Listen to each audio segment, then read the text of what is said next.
မင်္ဂလာပါဓမ္မမိတ်ဆွေပေါင်းတို့ရေကျွန်တော်ဒီနေ့မှာတော့စွမ်းလူပေးလူရခြင်းအကျိုးကျေးဇူးများနဲ့တိမှတ်ဖွယ်ရာများကိုပြောပြတင်ဆက်ပေးမှာပဲဖြစ်ပါတယ်အကြောင်းအရာလေးမစတင်ခင်မှာကျွန်တော်တို့ရဲ့ channel လေးကို subscribe လုပ်ခဲ့ပေးနိုင်ပါတယ်ခင်ဗျာစွမ်းလူပေးလဲပေးယူလဲယူဒုက္ခတဒါတာမေရာဝေဒုက္ခံတော်အဓိကစတိချမ်းသာကိုလူတဲ့ပညာရှိဟာချမ်းသာကိုရပါတယ်အဲ့ဒါလို့ဖျားရှင်ဟောတော်မူခဲ့ပါတယ်ကိုလူရာကိုပြန်ရတယ်လို့အတိတ်ပဲရပါတယ်စားပွဲကိုလူသူဟာအလူကံပုဂ္ဂိုလ်တွေအားအောက်ပါအရာ၅မျိုးကိုတပါးတည်းလူလိုက်တယ်လို့ဖျားရှင်ကဟောတော်မူခဲ့ပါတယ်အဲ့ဒီအရာ၅မျိုးကနံပါတ်1အသက်ရှည်မှုနံပါတ်2ခန္ဓာကိုယ်အစင်းလှပတင့်တယ်မှုနံပါတ်3ကိုချမ်းသာမှုစိတ်ချမ်းသာမှုနံပါတ်4ခန္ဓာကိုယ်အင်အားနဲ့နံပါတ်5အသိဉာဏ်ပညာအဲ့ဒီအရာ၅မျိုးကိုလူလိုက်သူဟာအောက်ပါအကျိုး၅မျိုးကိုပြန်ရပါတယ်လူဘဝနတ်ဘဝမှာအသက်ရှင်မှုခန္ဓာကိုယ်အစင်းလှပတင့်တယ်မှုကိုချမ်းသာမှုစိတ်ချမ်းသာမှု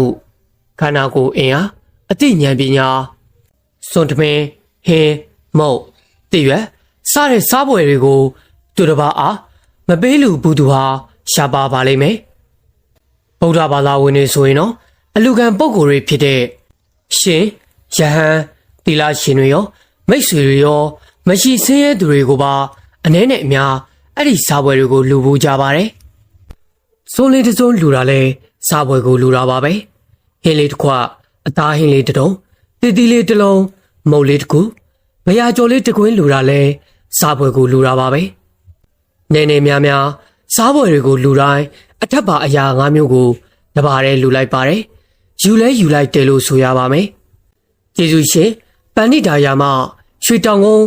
သာသနာရိပ်သာဆရာတော်ကြီးရဲ့အောက်ပါလင်္ကာလေးကိုတရေရလာမိပါတယ်တက်ရှိစင်လာချမ်းသာရာ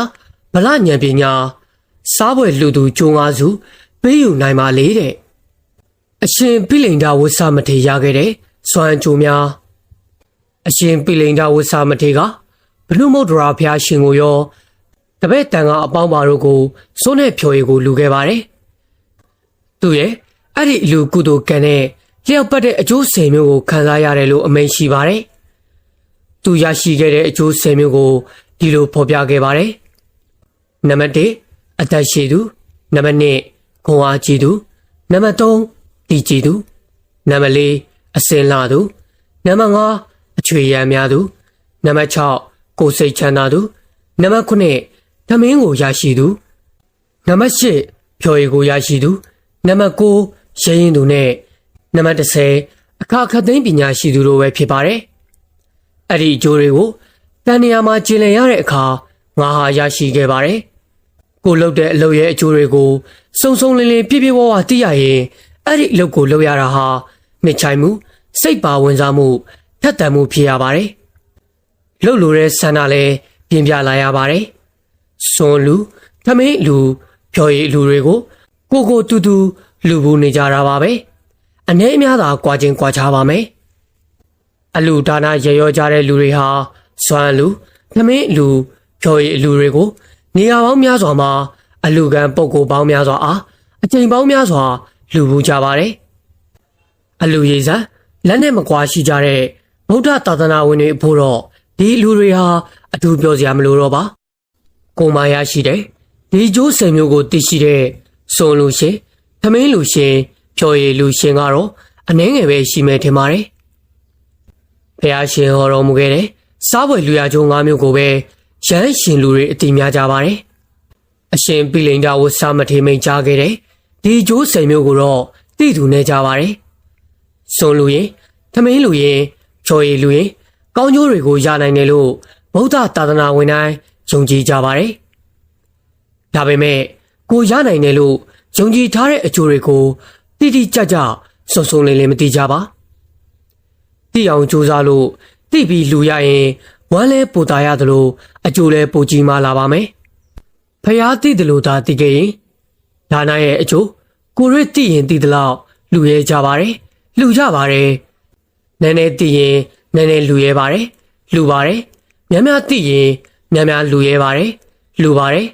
ဒါနရဲ့အကျိုးကိုအတိဆုံးပုဂ္ဂိုလ်ကတော့ဘုရားရှင်ပါပဲဘုရားရှင်ကဒီလိုမိန့်တော်မူခဲ့ပါတယ်ယဟန်တို့လူရန်ဝေဖန်ပေးကမ်းမှုရဲ့အကျိုးကိုငါဘုရားသိတယ်လို့သာတတ္တဝါတွေသိကြမယ်ဆိုရင်တတ္တဝါတွေဟာကိုစားရမယ့်အစားအစာတွေကသူတစ်ပါးအားမပေးဘဲမစားကုန်ရပေးပြီးမှသာစားကုန်ရ၏အဲ့ဒီတတ္တဝါတွေရဲ့စိတ်ကိုနှမျောမှုအငြိကြေကအနိုင်ယူပြီးတော့မတည်ရှိရာကိုအတွက်ကျောင်းငါယုံထမင်းတွေကတလုတ်စာကိုသာကိုအတွက်ချန်ထားပြီးတော့ကြံထမင်းလုံးအားလုံးကိုလာလာသမျှအလိုရှိသူများအားပေးလိုပါတယ်အလူကန်တွေရှိခဲ့ရင်ကိုအတွက်နောက်ဆုံးဖြစ်တဲ့အဲ့ဒီထမင်းလုံးတလုံးထဲကတော့လက်စိတ်ဒေတာကိုလူပြီးမှသာစားကုန်ရ၏မပေးလူပဲမစားကုန်ရရန်တို့လူရန်ဝေဖန်ပေးကမ်းမှုရဲ့အကျိုးကိုငါဖျားသိတယ်လို့တတ္တဝါတွေမသိကြတဲ့အတွက်တတ္တဝါတွေဟာမပေးလူပဲနဲ့စားနေကြပါတယ်အဲ့ဒီတတ္တဝါတွေရဲ့စိတ်ကိုနှမျောမှုအငြိကြေကအနိုင်ယူပြီးတော့တည်ရှိနေပါတယ်လို့ဖျားမိန်တော်မူတဲ့အကြောင်းအရာလေးတွေကိုပြောကြရင်းနဲ့ဒီကနေ့ကျွန်တော်တင်ဆက်ပေးတဲ့အကြောင်းအရာလေးကိုဒီမှာရင်ပဲညီကုန်းချိုးလိုက်ပြစီခင်ဗျာဓမ္မမိတ်ဆွေပေါင်းတို့လည်းစွမ်းလူပေးလူရခြင်းနဲ့ပတ်သက်ပြီးတော့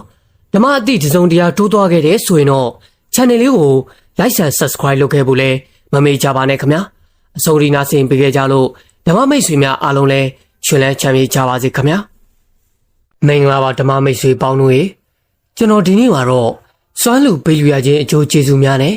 တိမှတ်ဖွယ်ရာများကိုပြောပြတင်ဆက်ပေးမှာပဲဖြစ်ပါတယ်အကြောင်းအရာလေးမစတင်ခင်မှာကျွန်တော်တို့ရဲ့ channel လေးကို subscribe လုပ်ခဲ့ပေးနိုင်ပါတယ်ခင်ဗျာစွမ်းလူပေးလဲပေးယူလဲယူဒုက္ခတဒါတာမေရာဝေဒုက္ခံတော်အဓိကစတိ